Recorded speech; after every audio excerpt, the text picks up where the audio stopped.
Hey everybody, welcome to the Free Yourself podcast where we invite you to create space to flourish. I'm looking out these windows. I'm here in Manhattan on Madison Avenue at Mon headquarters. And, I have to first of all thank Victor Mon, who absolutely got everything rolling for me with Mon. And I'm so grateful for that. I want to thank Matt Frost. And I want to thank Christina DeMatos, who's been absolutely a dream.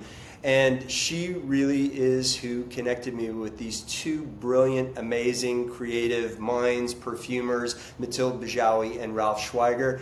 I'm excited to have them here today. And let me jump in with a quick introduction. Mathilde Bijaoui is an internationally acclaimed perfumer. She's recognized for creating deeply evocative fragrances that balance emotional resonance with bold artistic storytelling.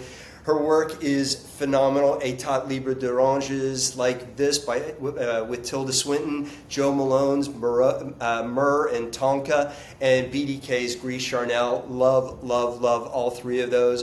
And for the Free Yourself Elements collection, Mathilde has composed Numinous. That's the sixth element. It's a fragrance embracing mystery, memory, and the profound unknown. It's designed to deepen personal narratives, evoke wonder, and facilitate meaningful moments of emotional connection.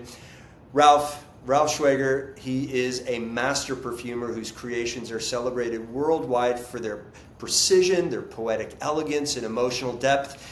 Known for iconic fragrances like Frédéric Malle's Lipstick Rose, Hermès Eau de Merveilleuse, and Aether and Numinous Iris Nazarena. Ralf infuses each scent with storytelling, complexity, and wonder. For the Free Yourself Elements collection, Ralf has crafted Aether, the fifth element, a fragrance designed as a sacred bridge between the tangible and transcendent worlds, inviting reflection, transformation, and flourishing. Wow. Together, Ralf and Mathilde represent fragrance artistry at its most insightful and intentional, deeply aligned with the Free Yourself brand's ethos of sensory ritual, mindful reflection, and emotional flourishing. I want to welcome my guests, Mathilde and Ralf. Here we are, with Ralf and Mathilde, and first of all, I'm beyond grateful. I'm tickled pink. I traveled 10 days and have been looking forward to coming down and meeting with you guys. So thank you so much. As I said, we're here at the Mon offices. This trip has, this motorcycle trip has, it's been a culmination of really kind of our first meetings together, our first discussions together. And it's been about narrative, personal narrative. And that really came up super strong in some of the latest podcasts, right? The importance of our personal narrative. And I'm jumping into kind of big topics right at the moment here. AI is a conversation that's happening all over the place, and there's no way around it. It's here. But one of the things that has come up with AI is that AI is data-based. AI is logic-based. And when we really get into perfume and personal narrative and creating, that is all what's maybe hasn't happened yet, what's hasn't been imagined yet, what is maybe even considered impossible. Is that something that resonates with you when you think about just creating fragrance? Maybe also with Numinous, but just in general, is that something that resonates with you? You mean AI or? Well, the idea of perfume, our humanness, the story of our personal narratives, whether it's getting to know our personal narrative, learning about somebody else's personal narrative, is beyond logic, is beyond data. It is something that either hasn't been experienced or that has the possibility of impossibility. This whole AI stuff is just it's like the combination of what has been done so far. But it's true, what we do, we try every time to do something new, and it's related to our personal experience. That's for sure. No. Like memories or like something that talks to us, and it doesn't because it talked to me, it's going to talk to Ralf, or So we all, each of us, we all have our own way to create, which is maybe that's what you call narrative, you know? Yeah. Because you're a storyteller. We're, in a way, a storyteller with other material, yeah? Yeah. It feels like, I was thinking about this on the drive down, is it feels like you maybe even fluctuate between storyteller and facilitator, like back and forth. You're kind of creating story and you're also pulling out story or kind of offering story. Yeah, I totally see that way. You know, we let people shuttle through the perfume. Yeah. They don't need to go very far. We tell story with perfume. That's definitely true. Yeah. But often we tell us about a different story. You know, we first of all, when you create a fragrance, you tell your own story. But you know, as we are not working on our own, you know, we're not independent. So we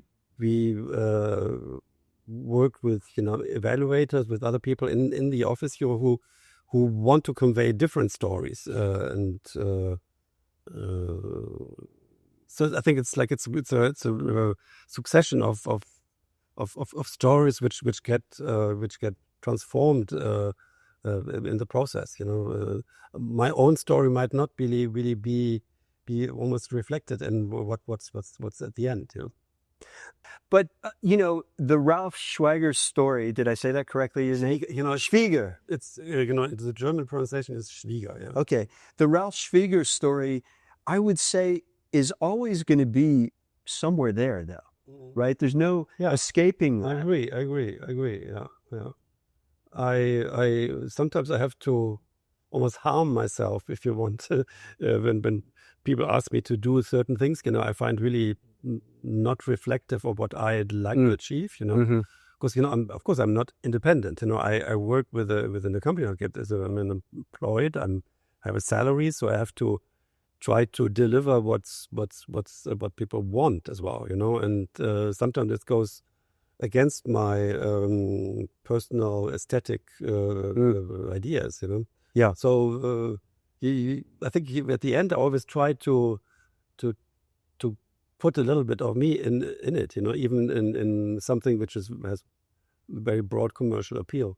Yeah, I think it's my little twist is always there. I hope, you know. Yeah, that's I think, you know, the idea to use people, you know, use individuals with a certain with proper ideas. Yeah. Otherwise, at the end, you could perhaps use AI, or soon you can use AI, you know, in place of me, and it might be, I'm not sure, you know, I'm not sure yet, you know, it might be very bland, but perhaps AI comes up with, you know, with something new. Yeah, I mean, AI, I think is absolutely here. There's no way around it. And personally, I want to fully embrace it for what it is, right? But what it isn't is what you offer, is what that is. You said the twist, right? And I was talking with Dr. Angus Fletcher the other day, and he has in one of his chapters a chapter about the twist. And it's the moment of surprise. It's the moment of the unexpected, right? Where you can have this entire story happening, whether it's, you know, a dark story, all this happens, and then suddenly there's no logic behind it. There's no logic.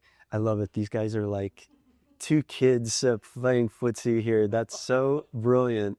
But see, that you won't get from AI. AI doesn't do that. Yeah. And that's the magic, right? That's the magic that you bring. And, you know, what I related to what you were saying, Ralf, is, I mean, I've made a career, I've had a pretty good career in advertising. And there's so many things that I've like, okay, seriously, or, you know, and we're hired to do this. And always, for me, it's always trying to find what is special, what is the story, what is in there, because it's easy to find what's wrong with something. We can find what's wrong with things right and left.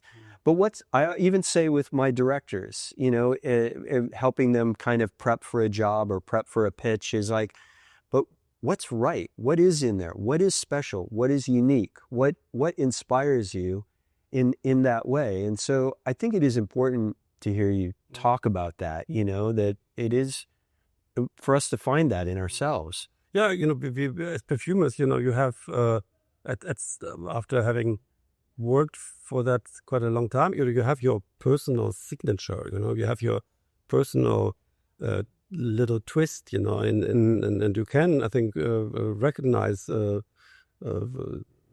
like the signature of the perfumer. But it's quite nice, if you can recognize it, no, or it's conveys something. This little twist, and coming back to AI, but AI, if I understand, the AI uses whatever is already out there, whatever has been written. It might be not really original, although with like a chance generator or so, the AI might come up with a very unusual combination of ingredients, that's what they do. So I'm not so sure whether AI might be really extraordinary. When you were just saying, because I'm married with a very Cartesian, I don't know how to say, organized guy that when we were dating at the beginning, he was like, okay, I'm going to create you an Excel sheet where I try to match like this ingredient with this ingredient, and I'm sure I'm gonna find a combination, and you never try. I'm like, that's not how I want to work. I'm not doing that. And I mean, I'm kind of doing this, but not with an Excel sheet, Yeah. And that's funny because going back to what you said, I mean, maybe that's what AI is going to do. But the way I see AI for now, I'm not very into anything technological, but just for now, what I would like AI to help us in is to give more technical abilities, how to make these fragrances more colorful, smelling exactly the same, Yeah. or how can I bring more light or more breath or more trail, Yeah. But for the more like creative part, maybe at some point AI will bring a few insight, but that's what I love about Measure. So I don't want AI to do it for me, Yeah. I just don't think it can. I mean, I think when you say, how do I bring more light? How do I bring more breath? I mean, that's not something we're going to get from AI. Well, depends what you enter into the data, Right, but you're entering it. Yeah. That's what's fantastic, But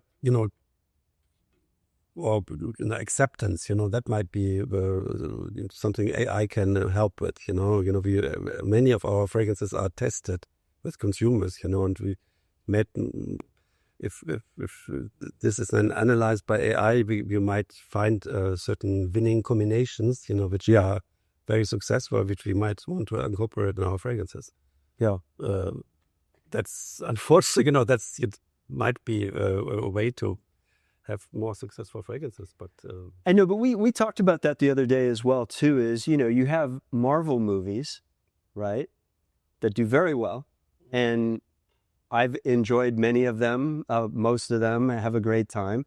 But then there's Parasite, right? The movie that won the Korean film that won Best Oscar. And those are movies that inspire us differently. They inspire us to think differently, right? And explore. I mean, you talked about a signature, which I think is incredible. I think if we think about Scorsese or we think about Spielberg and we think about directors like that, they have a signature, they have that. But I also think that they're also exploring how to expand their signature, how to maybe throw their signature off, how to mess with their signature a little bit so that they're still expanding as artists, as creatives. Now, I think the good thing with the signature is not to be put into, I don't like when some kind of people put perfumers into bucket, like mini. Because you like must, you're going to be good in Chypre, and that's it. Yeah. And because I like spices, I'm going to do only woody spicy. No, doesn't mean that. It's just like we still have our signature, but we can try in every kind of range, I mean, and we would have to be cautious. Going back to what you said, do the film director, Yeah. Even if I don't know, E.T. was a success, Spielberg didn't do any all the movie on fiction and how you say non-realistic or something going back in the future, going in the future, certainly in the future. Yeah, science fiction. Okay.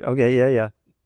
So I don't know if I'm so clear, but with perfumers, I think we all able to do every kind of family, every kind of combination, but still going back to what Ralf said, for me it's a strength as a perfumer to have like and we don't even realize it sometimes, but that kind of signature that makes people recognize that, oh, this is Saval.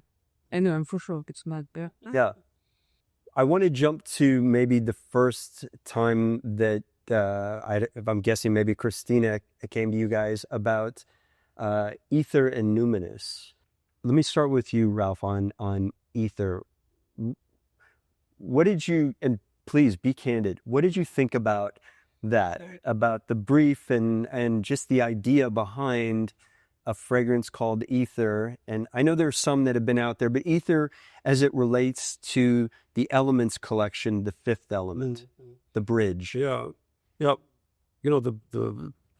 The four elements, they came, over the years, they came up several times in fragrance concepts, so I'm not sure whether you're the first, but even in like an internal fragrance concept, often related to the elements. So it's great to see the fifth element, or what was that was this film, the sixth element? Was it the sixth? Oh, that was the fifth element. Yeah, Luc Besson. Yeah, that was the fifth element. So I always liked science fiction stories, or in this case, like an abstract story, because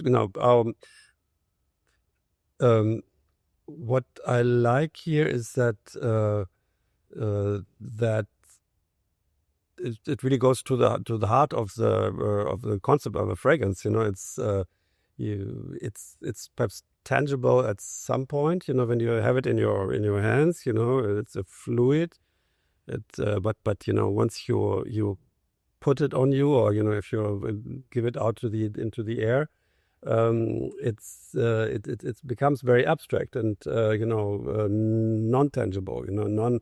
You can't fathom it. You can describe it and you can experience it, but that's exactly the transformation of fragrance is doing. It's a liquid and then it's gone. And then it stays in your mind eventually. Hopefully. And so Aether was very interesting in that respect. To come up with an idea of the effective concept which could visualize or factualize that concept. First of all, thank you, because you put that in like practical terms that I actually could visualize, right? That it's tangible. You have this fragrance and you put it on and it suddenly becomes transcendent. It changes, right? The experience changes. And yet when I think about, and by the way, the folks that I've shared this with, who are, a lot of them great noses, but also some good 15, 16-year-old boys. And across the board, there has been oohs and ahs and wows. And I really would love for you to talk about the notes, because we have salty, we have bell pepper, we have narcissus, we have galbanum. I'd love for you to kind of talk, because it's that surprised me in how you arrived at something that actually did create this experience of like, I don't even know what to say, but something's happening in me. Okay, yeah, that's nice to hear. But I can talk a little bit of how I see this fragrance and how I thought this could be good for that concept. So this smells rather green. We call that in our perfumery speech green or a little bit floral. But I see this as something rooted in the ground. It's something which has the roots way down, but which is spurting. Which like it's almost like breaking towards the air. So this is how I see this fragrance. So it's very green. It has galbanum, which is related to roots. It's a root. It's a has green floral elements. So there is a real narcissus absolute, which we don't use very often. It's a green floral, but it has a little bit of a dark note. A little bit leathery and a little bit animalic. And it's very expensive, so we rarely use it. And I thought, that could be working well with the galbanum aspect of it. And then there is something that's an unusual note. Sometimes I like to use notes which are dormant in our palette. We have 1,000 or 2,000 materials to choose from, and this one already in perfumery school I found interesting. In fact, it's something which almost smells like an aldehyde. This is technical speech. Nobody knows how that smells, but it smells fresh and earthy and green. It's called oranil, and so I call it oranil. There are many words for that, but it's a synthetic, a safe synthetic. It's very safe, but it's unusual. I like to employ it from time to time, and in this theme it really works, I find. It's a little bitter, I guess. It's so this is perhaps my take as well on something which is not sweet, because everything is so sweet nowadays in our environment. Fragrances have become all desserts, so this is more like an appetizer or a cocktail, or an aperitif. I don't know, but not. But it's not a sweet, something for sweet tooth, I guess. But what's interesting though is, and I didn't name intentionally, is the shocking ingredient in there for me, which is hyacinth. Mm-hmm. And when I walk into any holiday, grandmother's house, friend's house, I absolutely love that. But the idea of that ingredient as a perfume can be incredibly overwhelming and sweet and all. And it seems like that you've kind of balanced all these, and that actually, I think, makes it really special. And the bitter and the green and all have this incredible balance to it that's like surprising to me. Okay. Yeah, that's true. Hyacinths are, and this is related, that this is as well a green floral, so that they all works together. It's true. They have especially it's like a typical spring flower, and they embalm the whole room if you have one. Right. Not everybody likes those, but they are. I was gonna say I'm crazy about hyacinth, but I love this note. Yeah.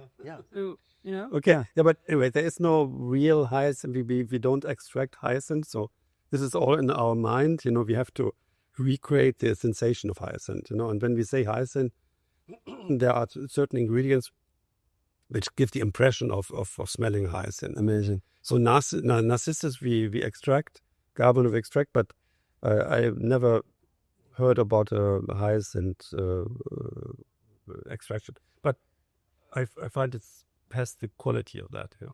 Let me just quickly ask you about, is it pronounced bigrade? By Bijaoui, the captive, no? We have this has our company Myrrh has some chemical research, and we use sometimes materials which are only available to us here at Myrrh, and this one showcases a couple of those ingredients. And Bijaoui is a material which is green as well. Smells a little bit like the leaves of a lemon tree, or like an orange. It has an orange flower note, which is very fresh and crisp. So I employed that here you have the daunting task of numinous. I think that's it's a word, it's a phrase that most people have never even heard before. You mean luminous? No, numinous. I even wondered, and I asked some Native American if numinous was a real word or a twist between luminous and number or something else. So. Yeah. So stepping in, because you got thrown around a little bit, and one of the things that happened for me is, and by the way, when I was at Perfumology with Near Guy just the other day in Philadelphia, he was like, "This is it. This is what I would wear." This was, and by the way, I even think Paul Reacts had the same response. Paul Reacts, he's an incredible content creator who's very well loved around the world, millions of followers. And he really was captivated by Numinous and where you're going. And so there's this mystery. I think there's a mystery that we don't even, until we leave this planet, we maybe don't know what this mystery is. We only have curiosity or ideas about this mystery. What do you do with that? What do you do with that as a briefing? First, what I do with your brief is that it helped me to go beyond who I am, because I'm a very, down to earth person. So you came very passionate, both of you, with a lot of, it was a lot, and you embraced this project and this, more. I thought of, this is going to be too intellectual for me. I'm not sure I'm the right perfumer, But then, it's for me, it helped me to go beyond I'm very sensorial, in a way. Mm-hmm. I'm a lot between, of course, smelling, but I played music a long time. My dad used to work in music production. I love to eat. I love to cook. I touch people very easily. So anyway, I'm very sensorial. Yes. But so this helped me to go a little bit beyond these 5 senses. Mm-hmm. And my first idea was, how can I recreate a very traditional accord, which is amber, made of a few ingredients like patchouli, labdanum, vanilla, or benzoin, this balsamic notes, into something more almost mystical, So what I did, I added a lot of incense, because for me, whenever I smell incense, it takes me somewhere else. It really kind of between purification and also, I don't know, I never really had the custom to go to a church, but there's something very specific for me about incense. So I added incense and also some kind of ozone, not ozonic, but I have the custom to say that, when the kids play outside and they come back inside, they have a specific smell. This smell? Oh, it was fresh air smell, let's say. I call this smell ozone, like the ozone thing. I don't know why, because my parents used to call that way. And I love this smell. When they come back from outside and I'm just sniffing. I have 3 kids, so I'm sniffing them all around. And I'm like, it's hard for me to recreate this smell into notes in perfumery, but that's what I tried to add it to make it more. Oh my God. Smell like ozone, Yeah. Oh wow, that is really special. Being a parent, and my son just literally left this morning from. I just said goodbye this morning. No, he came out to visit for my 10 as I drove into Vermont. So he came out from LA just to be there for a dinner last night for us all, family gathering and everything. And you made me think of all those, he'd go out and he had a cape until he was like 13, right? Because he's a storyteller. That's, he would get it. He is literally say, will you please make my friends get off their computers and go outside and play, right? Because he wanted to go out and make films and do that. And the idea of them jumping around and leaping around and coming in and, then you're hugging them, getting them food because then they're hungry. That is something I haven't really thought about. And you said incense, and for me, I lived at an ashram. I followed a guru. It was one of the most changed my life. All of this has happened because of that, that time. And yet, and there's, Comme des Garçons has the incense fragrance. Amouage has one. I love them. The difference that you did is you brought in the incense, but I don't feel like I'm sitting there smelling incense in an ashram or a church. Not focus on the incense. Yeah, it's not. And those did one for l'artisan parfumeur, which is called La Cérémonie de l'Encens. Ah. This one is has a huge amount of incense, and it's kind of the main character. Here, I wouldn't say that incense is the main character. Right. It just helped to give the fragrance something a bit more mystical. Mm-hmm. And I forgot to mention that I also added some coffee, pure vanilla essence. Yeah. That also did this little twist. I didn't want the fragrance to be too sweet. Going back to what Ralf said, we're a bit tired about everything too sweet. And this coffee has something bitter and have something that gives it gives a brain emotion, something. We know coffee has some effect on the body, and I wanted to have this kind of effect through the scent, Wow. It's so cool. I've thrown some stuff at you recently about, because I would say, like, right now this could be my main fragrance that I would personally wear, and yet I said, is it contained right now? Is there?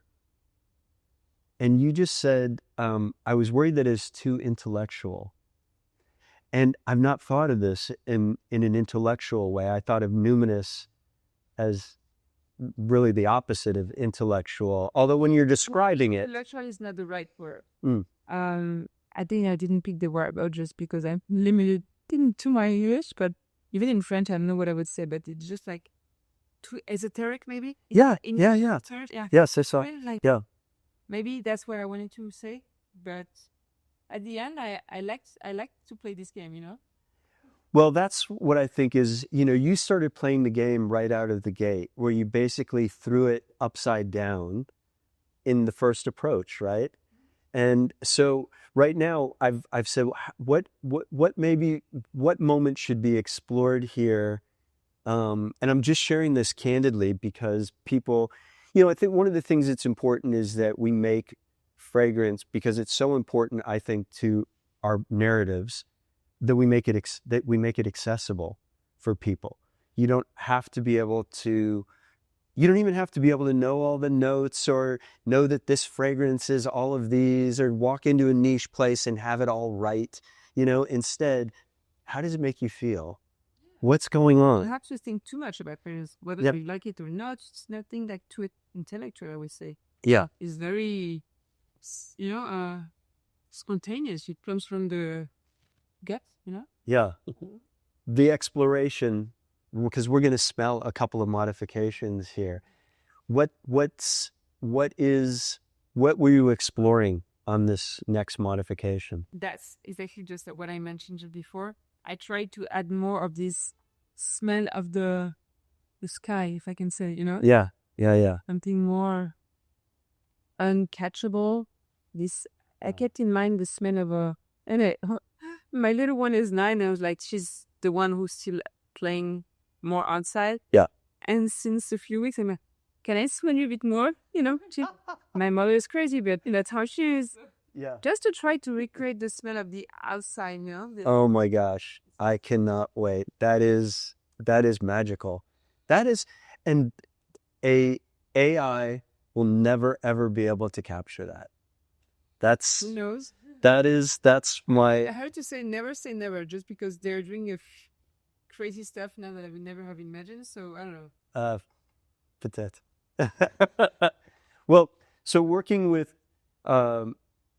Free Yourself, a new young brand, Ralf, let me ask, is there, when we first talked, I brought up the word alchemy, and I asked about bringing alchemy to it, and you candidly said, well, look, there's only so much we can do. There's just these ingredients that's there. Does that still stand true, or is there a little bit of, what's been your experience in creating ether in regards to alchemy? alchemy was the quest to recreate gold out of thin air, more or less. No, that that unfortunately, I don't really see the to go, but chemist. I was trained as a chemist. This was my first approach to perfumery. So with all the liquids, this was organic chemistry mostly. So I tried to transform things, and putting things together and making something new. That's not alchemy but chemistry, and it reacts and it changes color and it explodes. and sometimes invokes the sense of smell as well. I remember as a kid, I was a little bit older, but I had access to certain chemicals, and I did this like chemical transformations in outside. It's a bit dangerous sometimes, but that was fun. But our fragrance lab is it's all inert chemicals. They don't react, which is other on a chemical level, but it's more they stay nicely put together and they're just it's a complex mixture, and we just smell them with our nose, side by side, and when we smell a perfume, so there are these different ingredients which dock in our noses, and all of a sudden we have the sensation of fragrance, or of we call it a chord, something playing together. So that's what we're doing mostly, and so there are still so many things to explore, and so many combinations to explore. So coming back to the Excel sheets, so there are many. There's no stop to it. I don't see it. Or just Aether and Ralf. Yeah, Aether and Ralf. Aether and Ralf. Well, one aspect I wanted to, we mentioned that before. We our little stories. You gonna call that ether. And this was your idea. And you as well. Looked at different fragrances we talked about. In the development process, and you thought, this could express what you thought of ether, but. We have different stories ourselves. For example, my name for this fragrance was integer. Integer. Yeah, integer, like a whole. Like a wow. And then we submitted it to you under the name of grounded. Grounded. Yes. You see, so already that kind of storyline. Yeah. It's in a way it works, perhaps. It's into the grounded and going to the ether. It's so when I smell it now, I think about that transformation. Integer, very interesting. Yeah. What about for you with Numinous and for yourself now? Where you were when you originally thought, I don't know if this is, and where you are now with it, smelling your 9-year-old and exploring this. Is there anything that, and the answer certainly is what it is, but is there anything that you have learned about yourself or about fragrance in the exploration of this? About myself, maybe that would take too long, but about fragrances, yeah, I think that it's always interesting to see. I wouldn't think, we didn't submit this fragrance for this concept. So it's always interesting to see that there's at least no boundaries, you know what I mean? Like the way and we see it together with Christina and Vicky is maybe not the way you saw it. And I kind of like the way you saw it, and the fact that you're adding this ozone piece makes it more luminous, Wow. It just means that there's no rule. And that's what I keep saying, going back to what we said, I don't like to be put into bucket. I love to tell my kid there's no rule. You should always think out of the box, and So I just think that it helped me going into that path, Angus Fletcher, during our discussion the other day about storytelling, he said, and this is in his research, is that teaching since before, or at least Aristotle, Plato, Socrates, has all been logic-based. And what happens when kids go into a classroom right now is the teacher has the answer, and it's up to them to discover that. So they're relying on this teacher to somehow help them get to this answer, as opposed to the teacher giving them a level of autonomy where that there's not necessarily the answer. And instead they have to explore and discover and find new things. And that's what you're describing right here, is that forget the rules, throw the rules out. And I think Myrrh was saying that at Perfumology with fragrance is, no, come in, forget the rules, forget that you're supposed to do this, or you spray it this way, or you wear it this way. No. What do you like? What are you thinking? And that doesn't mean that somebody, a guide, with a teacher, a friend, whatever that is, a parent, a mentor, a guide can maybe inspire you to think differently, right? And explore something. So he said that sometimes somebody will say, oh no, I don't do vanilla, or I don't do whatever that is. And he's like, okay, cool. Well, let me show you these things. And then sneaks in a fragrance that's maybe got something in it. And then he's not making them wrong. He's letting them know, yeah, all those things that you said are right, but there might also be this possibility. And I think that's what you guys do so brilliantly. And that's really where the signature comes in, right? Yeah. I mean, comes from a lot of things. I think we really had, I don't know, in my signature, I usually love to put, not in a sweet way, but I'm really inspired by what we eat usually. Mm. I had a phase where I used to work a lot on cereals, but not the one from the supermarket. Yeah, yeah. Like just the pure oat or raw, and then the smell. Yeah. And then that gives something a texture, almost like a musky texture, Yeah. So this is it. And with Numinous, I add this little bit of coffee just to have this trace of something that can be more addictive. I hate to say this word that we keep, to give something that you will go back to. And again, to go back to what you said, you don't have to have a teacher to tell you if it's good or not. Just the fragrance has to trigger an emotion, and we have no control. It's gonna do it or not. We create perfume, and some people will love it, some people won't like it, and that's how it is. So it is. Ralf, what would you like to see happen with fragrance, with the industry, with the direction that fragrance goes next? Yeah, I already touched one thing which I find is overwhelming. The amount of sweet offerings. But people crave them, so there is still perhaps not the end to it.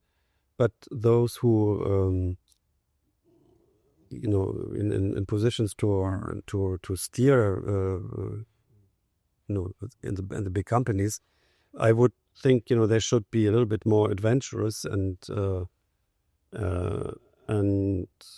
be open to different propositions, which is now with our current situation, that everything has to be market tested, so everything has to be relatively safe, relatively appealing. That I find a little bit overly over the top nowadays, especially for these big offerings. But then there's so much money involved, so people are afraid. They want to make money, of course, with that. So I'm drawn, to the emergence of what we call the niche market, with all with where but creativity is a bit more rampant, and where you can express unusual ideas. So that's more what I like. So be our perhaps yes artistic aspect of our job. Because we have so many different aspects. We try to make things which are pleasing, but sometimes I think we should challenge our public as well, a bit, our customers. I can't wait for you to challenge the public with Aether, integer, grounded, all the different names, because I think it's really special. And we said that, we were like, what is going on here? Your mom is here visiting in New York. You have 4 kids? 3 kids. That's good. Ça suffit, hein? What do you want to see for your kids? What do you want to see in this beautiful olfactory world that we live in? What do you want to see? Well, first, I thought you were going to say, what do I see for your kids? And I was going to say, right away, I want to see peace in the world for my sweat.